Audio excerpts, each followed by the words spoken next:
샬롬 할렐루야. 히브리어 단어 묵상 7번째.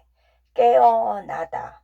시편 7편 15절. 나는 의로운 중에 주의 얼굴을 배우리니 깰 때에 주의 형상으로 만족하리이다. 이 구절의 구문에 대해서는 상당한 논쟁이 있다. 현대어 성경에서 어떻게 번역했는지 비교해 보면 쉽게 알 수 있다. 킹 제임스 성경에서 알 수 있듯이 어떤 사람들은 다윗이 하나님의 형상을 지닌 것으로 만족한다고 말하고, 또 어떤 사람들은 다윗이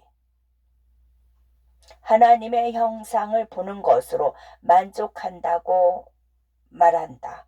문자 그대로 히브리어는 나는 당신의 형상을 깨달은 것으로 만족할 것입니다. 이다. 이는 양쪽 모두의 의미와 다 통할 수 있다. 다윗은 무엇을 말하는가?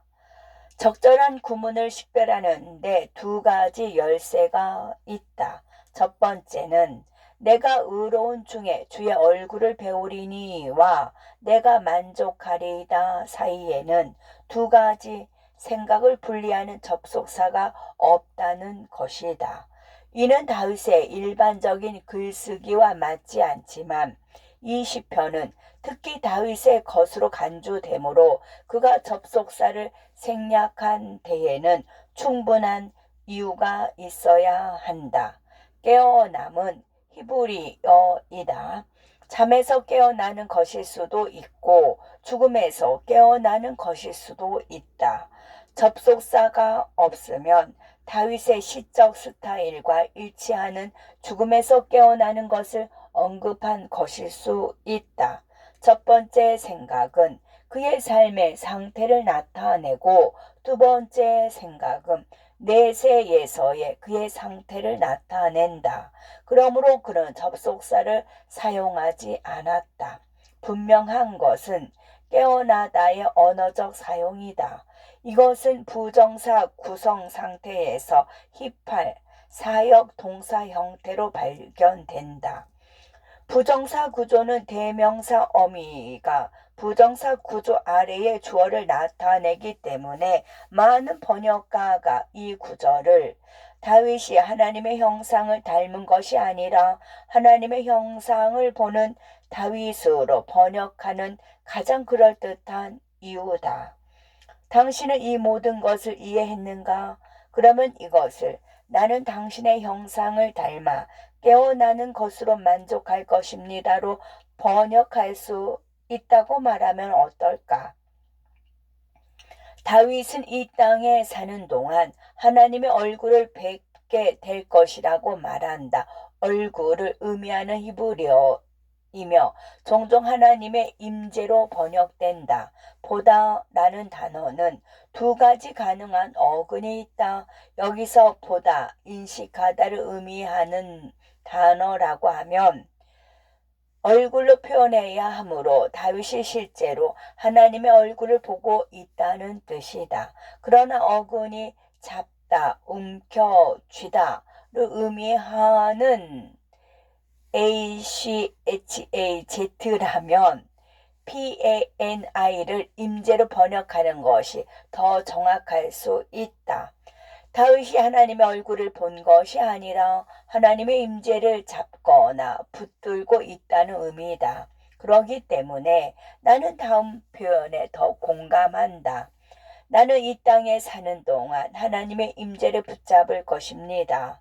내가 하늘에서 깨어날 때 나는 그분의 형상을 보는 것, 즉 대면하는 것으로 만족할 것입니다. 히브리어로 만족하다를 의미하는 단어고 일곱 완전한 충만, 완전함을 의미한다. 따라서 천국에서 우리는 하나님의 임재를 경험할 뿐만 아니라 실제로 그분을 봄으로써 온전하게 되고 완전히 채워질 것이다. 예수님을 대면하기 위해 깨어나다.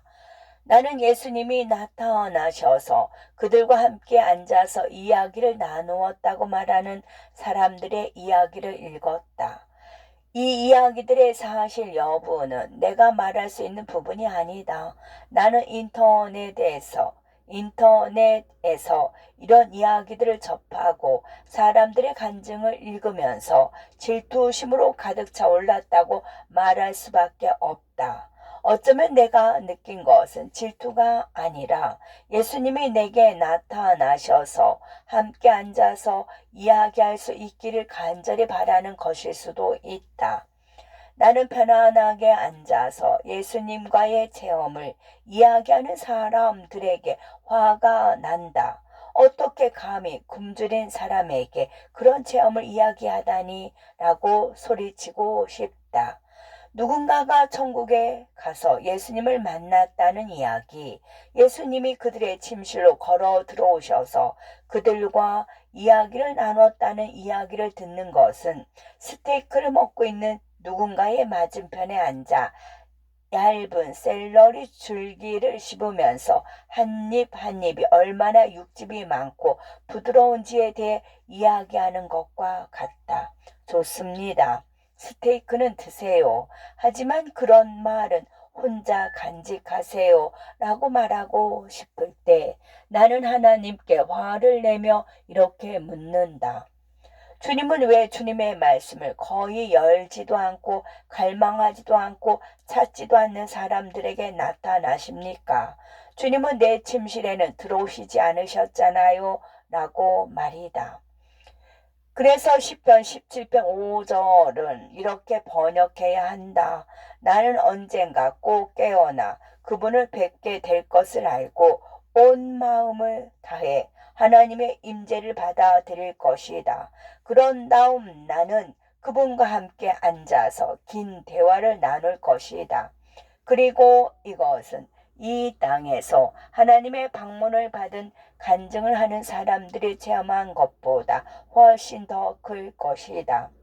각각의 경우에 예수님께서 그들에게 나타나셨지만 결국 떠나셨다. 일시적 방문이었다. 그러나 그날이 와서 내가 그분을 직접 뵙는다면 이는 단순한 환상이 아니며 예수님은 잠시 후에도 방을 떠나지 않으실 것이다. 나는 그분을 볼 것이며 영원히 그분을 계속해서 볼 것이다. 나는 만족하고 안전해질 것이다. 그러는 동안 내가 통제할 수 있는 것이 한 가지 있다. 나는 하나님의 마음을 향한 여정을 계속할 것이다. 예수님이 꿈이나 환상으로 내게 나타나셨다 해도 그것이 반드시 내가 예수님의 마음을 안다는 것을 의미하지는 않는다.